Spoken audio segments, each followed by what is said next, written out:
नमस्कार. आरोग्यदायी तृप्ती रेसिपी अंतर्गत आपण आज वावडंग्याच्या पानाची गरगट्टा भाजी कशी बनवायची ते पुढे पाहणार आहोत.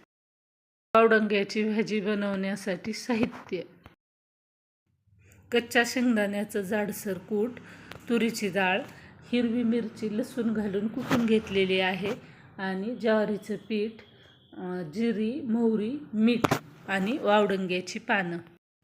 ही जी वावडंग्याची पानं आहेत त्या पानांची भाजी आपण पालकाची भाजी जशी बनवतो तशीच वावडंग्याच्या भाजीचा पण गरगटा बनवून घेऊ.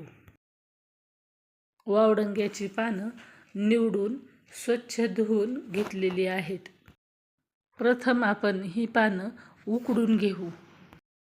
भाजी बनवताना प्रथम ही पानं एका पातेल्यामध्ये टाकावेत. पातेल्यामध्ये पानं टाकल्यानंतर शिजण्यासाठी थोडंसं पाणी टाकावे. नंतर पातेलं गॅसवर ठेवावं आणि शिजण्यासाठी पातेल्यावर झाकण ठेवावे. लो मिडियम गॅस करत भाजी शिजवून घ्यावी.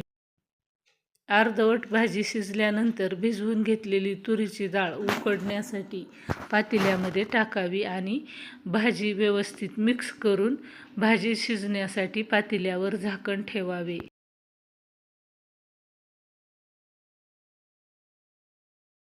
डाळ टाकल्यानंतर भाजी शिजली की पातेल्यावरील झाकण काढावे.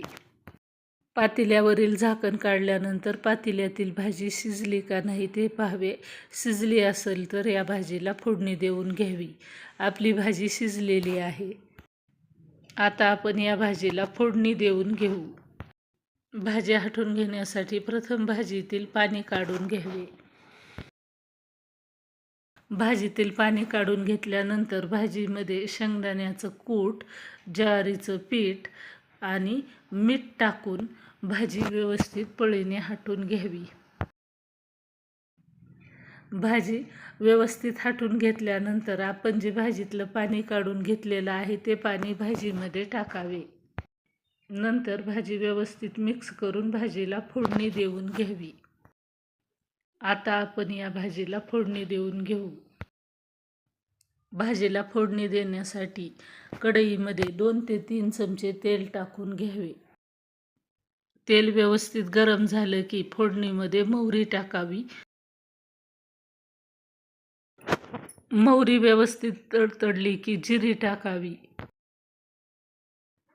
जिरी मोहरी टाकली की लगेच कुटून घेतलेली हिरवी मिरची आणि लसूण टाकावा. जिरी मोहरी आणि हिरवी मिरची व्यवस्थित परतून घ्यावी. मिरची व्यवस्थित परतून घेतली की हटून घेतलेली भाजी फोडणीमध्ये टाकावी.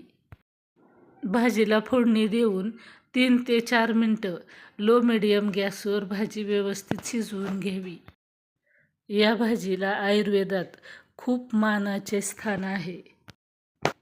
ही एक अत्यंत गुणकारी वनस्पती आहे. या भाजीच्या सेवनाने पचनशक्ती सुधारते, पोटातील विषारी घटक बाहेर पडतात, तसेच पोटातील जंत नष्ट होतात, वजन कमी करण्यास मदत होते, त्वचेचे विकार कमी होतात, रोगप्रतिकारक शक्ती वाढते. वावडंग्याच्या भाजीचा वेल असतो. ही भाजी विशेष करून मोठ्या प्रमाणावर पावसाळ्यामध्ये भेटते. या भाजीच्या सेवनाचे खूप काही गुणकारी फायदे आहेत, म्हणून आपण या भाजीला आरोग्यदायी भाजी म्हणले तरी चालेल. लहानांपासून मोठ्यांपर्यंत या भाजीचे सेवन केले तरी चालते. जर कोणाला या भाजीचा गरगटा आवडत नसेल तर या भाजीचे आपण थालपीठ, धपाटे, भजे असे वेगवेगळे प्रकार बनवू शकतो. जर तुम्हाला ही भाजी करण्याची पद्धत आणि खाण्याचे फायदे आवडले तर चॅनलला लाईक, शेअर, सबस्क्राईब करायला विसरू नका. तसेच शेजारील बेल आयकॉनही दाबा, म्हणजे नवनवीन व्हिडिओ अगोदर तुमच्यापर्यंत पोहोचतील. Thank you for watching my channel आरोग्यदायी तृप्ती रेसिपी.